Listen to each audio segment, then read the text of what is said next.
Hey everybody, this is Simon Sage from iMore. We are at E3 2013 checking out the upcoming FIFA 14. We've got Lucian here to walk us through it. How's it going, Lucian? It's going great, actually. How's it going? Great, eh? Wow, that's the most enthusiastic answer I've gotten today.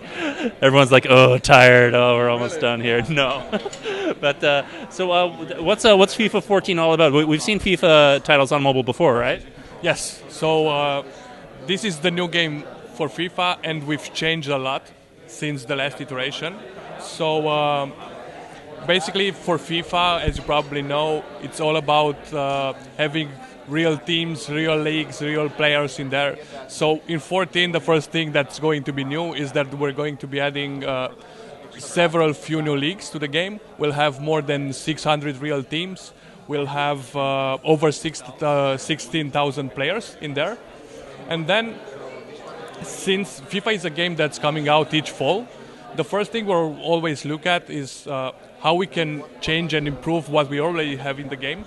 So the first thing that we did this year was basically redesigning all the player interface.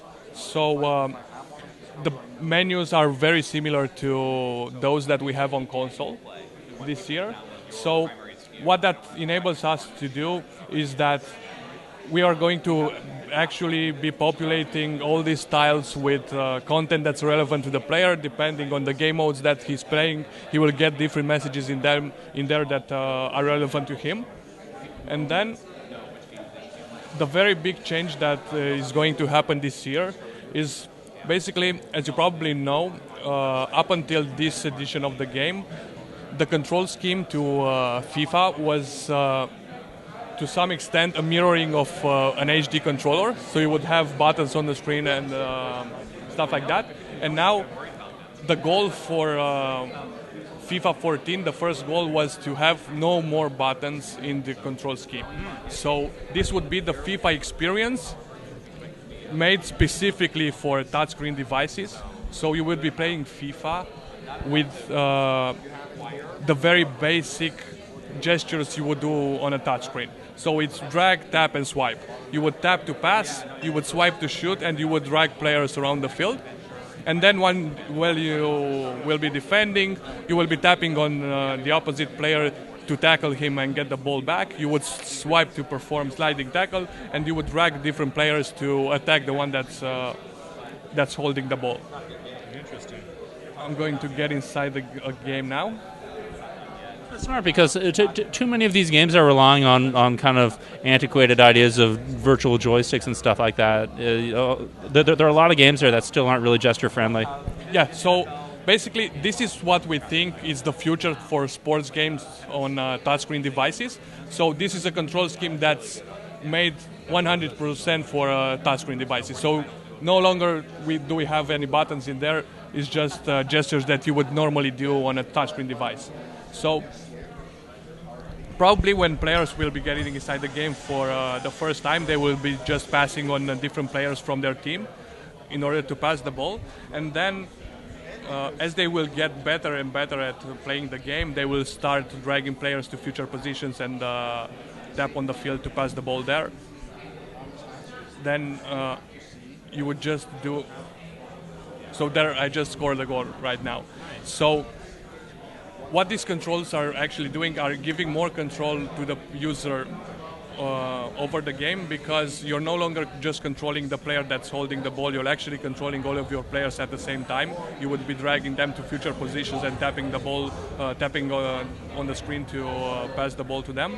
And then what the swipe to shoot does compared to the old controls is basically this is no longer a brain training where you would need to learn what's the direction and what's the power you should shoot. You are actually going to draw the direction that you're going to shoot to score a goal. So you will be able to curve the ball, you will be able to basically score much more spectacular goals. And then when you're defending, as I am right now, you can just tap on the player and one of your players will instantly attack him and try to get back the ball for you. Let's just give it away. Or you can just basically drag all the players that you have on the field and attack him. That wouldn't be a good idea because other players would then get free, but it's something that you can do. What can you tell us about the graphics? How have they been upgraded since the last version? Well, basically we will have in there, there will be new players' faces, there will be the new kits, new balls, stuff like that. So FIFA 13 was already a great looking game. So the graphics aren't that much different as the leap was from 12 to 13, but the game looks great. Let's just score a goal and then we can go to instant replay and see exactly what we're talking about here. So yeah, that was a pretty cool one. You're cheating, aren't you? No, I'm not. So as you see, the player resemblance, it's actually really good. So this is Messi, for instance. You can actually see his face. He actually looks good, and yeah. That's Iniesta there. And you can share those out to YouTube. Wow, nice. Yes. You could do that in 13. That's also going to be present in 14. You will be able to upload basically any replay that you want instantly to YouTube. And now I'm just going to get out really quickly of the game to talk to you about another cool thing that we did. So one feedback that we've gotten a lot from our users on our forums and SOCOM channels was a lot of people were asking why can we have the commentaries in Spanish, in French, in German to the game. So up until 14 we only had commentaries in English in there, and that was basically an issue of the package size on the App Store. So FIFA 13 is already a very big game. It's like 1.7 gigs with just English commentary. So if you were to add to that more languages, that would even increase the size even more. So what we're going to do with 14 is basically solve two problems at the same time. So when you will download the game from the App Store or the Google Play Store, you will get it without any type of commentaries. And then we will give away commentaries in 5 different languages as free downloadable content. So you will be prompted with this message, and you would just be choosing the commentaries that you like. So let me just give you a sample of how that is. So Tilsley, thank you for joining us. Andy Townsend is here. Eh bien oui, Hervé, vous voyez, quand le ballon est fuyant comme ça, là, à ras de terre, et... Vaya partidito que vamos a vivir hoy, chaval, con las chavalas que hay por la calle, ponerte... Herzlich willkommen, liebe Zuschauer, das heute ist...